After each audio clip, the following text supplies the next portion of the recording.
Maybe one could say, to answer these two questions, which seem to be difficult, in life, how do you evaluate a situation? Especially in our day and age, everything is statistic.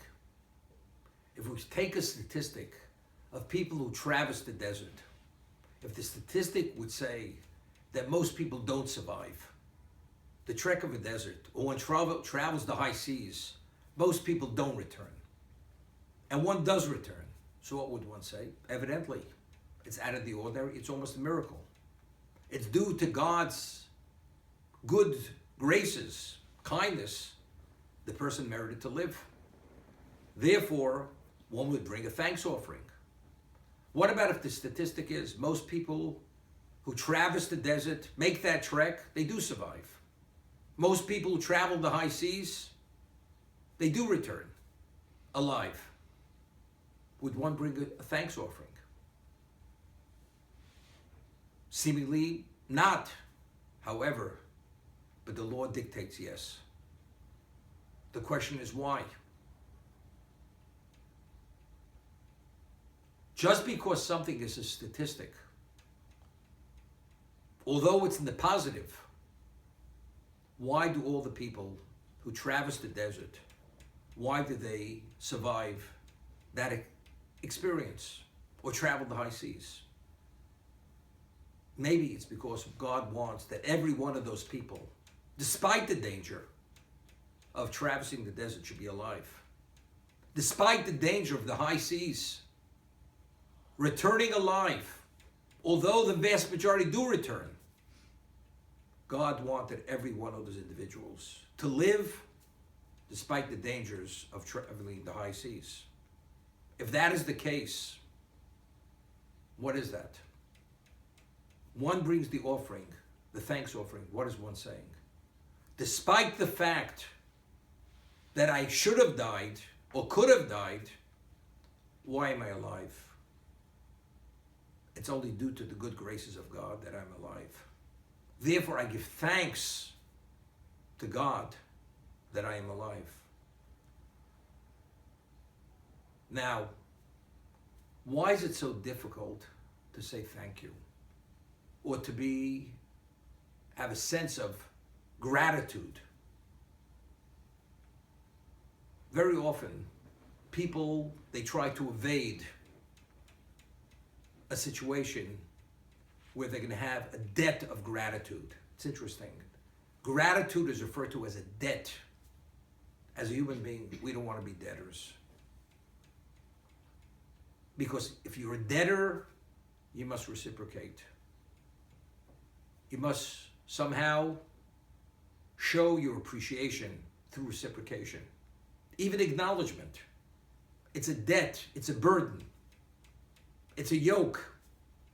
People don't want to be saddled with debt, with a yoke, with any burden. Therefore, as a human being, we try to evade that appreciation reality of what it is by attributing it and ascribing it to something else. So if one traverses the desert, comes out alive, the high seas, returns alive, it's a little bit of a struggle. How do I evaluate this experience? You could say it's a statistic. As a statistic,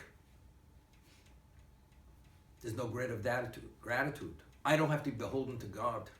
What did God do for me recently? But if a person, despite the fact it could be ascribed to a statistic and be attributed to that, the person says, I recognize it's only because God wants that I should be alive. I accept and acknowledge the debt of gratitude. So what did you overcome? So we have the evil inclination is playing with our mind. How do I make this evaluation? Is it God or is it not God? It's just a natural act of nature. That's why I'm alive.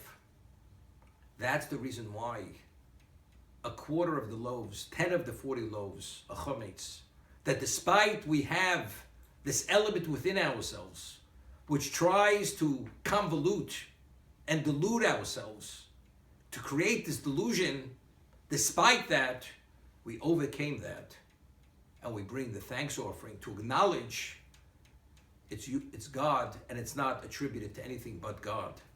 Therefore, that is the thanks offering. So thank you indicates I accept the debt of gratitude, and I'm happy to be the debtor because I acknowledge the source of the kindness, which I am the beneficiary of. This is the understanding. Let's talk about the 2 loaves of bread, of wheat bread, which accompany the communal offering on Shavuos.